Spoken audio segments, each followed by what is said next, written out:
في القلب مشاعر أخفيها قد أشرقت الشمس عليه. بسم اللہ الرحمن الرحیم. عشرہ ذی الحجہ اور یوم العرفہ کا روزہ.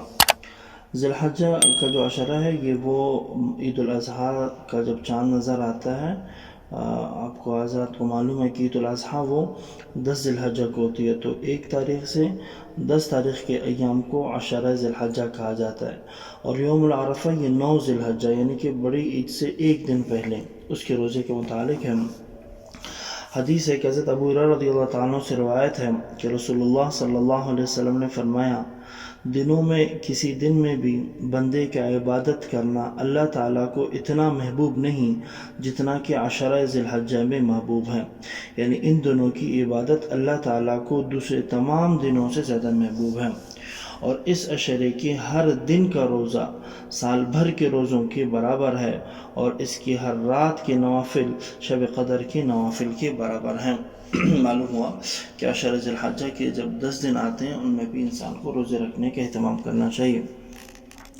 یوم عرفہ کے متعلق حضرت ابو قتادہ کی روایت ہے کہ رسول اللہ صلی اللہ علیہ وسلم نے فرمایا کہ میں اللہ تعالیٰ سے امید رکھتا ہوں کہ عرفے کے دن کا روزہ اس کے پہلے والے سال اور بعد والے سال کے گناہوں کا کفارہ ہو جائے گا. ایک روزے سے آنے والے سال کی بھی کفارہ اور اگلے سال کی بھی گناہوں کا کفارہ ہو جاتا ہے.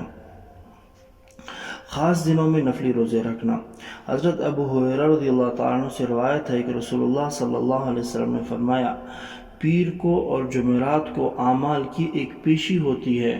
میں یہ چاہتا ہوں کہ جب میری اعمال کی پیشی ہو تو میں اس دن روزے سے ہوں. معلوم ہوا کہ پیر اور جمعرات کے دن بھی روزے رکھنے کا اہتمام کرنا چاہیے. 15 شعبان. شعبان کے 15ویں دن کا روزہ رکھنا بھی مستحب ہے.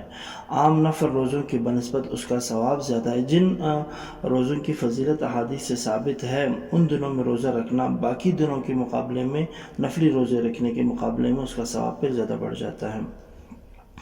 پورے سال میں 5 دن ایسے ہوتے ہیں جس میں انسان روزہ نہیں رکھ سکتا، جیسے کہ عید الفطر کا دن، عید الاضحیٰ کا دن، ان کی چھوٹی عید بڑی عید، اور بڑی عید کے بعد ان کے 11 ذی الحجہ، 12 ذی الحجہ اور 13 ذی الحجہ جسے ایام تشریق بھی کہا جاتا ہے. ان دونوں میں روزہ رکھنا حرام ہے. باقی پورے سال آپ روزہ رکھ سکتے ہو، صرف ان 5 دنوں میں روزہ نہیں رکھ سکتے ہو.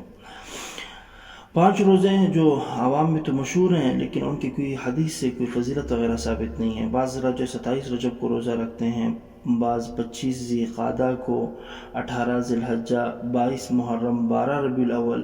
یہ 5 روزے ایسے ہیں کہ کتب حدیث سے ان کا ثبوت نہیں ہے، لہٰذا من گڑت فضائل بیان کر کے جس طرح کہ کہا جاتا ہے نا 27 رجب کے متعلق بہت بڑی فضیلت مشہور ہے کہ 1000 روزوں کا ثواب ملتا ہے. اس بات کی کوئی اثر نہیں ہے اور یہ بات بالکل بھی غلط ہے.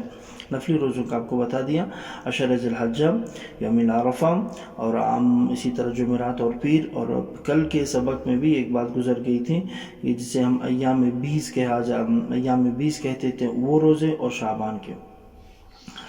یوم شک کا روزہ. یوم شک سے مراد یعنی کہ 30 شعبان کو احتیاطاً اس نیت سے روزہ رکھنا کہ اگر رمضان ہو گیا تو فرض روزہ ادا ہو جائے گا، ورنہ نفلی ہوگا. یہ روزہ ناجائز اور مکروہ ہے. بعض جگہوں پہ چاند نظر آیا نہیں آیا یعنی کہ رمضان مبارک کا، تو شعبان کے دن اس نیت سے، یعنی آخری شعبان کی تاریخ ہے، اب اس نیت سے روزہ رکھنا کہ اگر چاند نظر آیا تو میرا روزہ ہے، چاند نظر نہیں آیا تو میرا روزہ نہیں ہے، اسے یوم شک کا کہا جاتا ہے اور یہ روزہ رکھنا مکروہ ہے.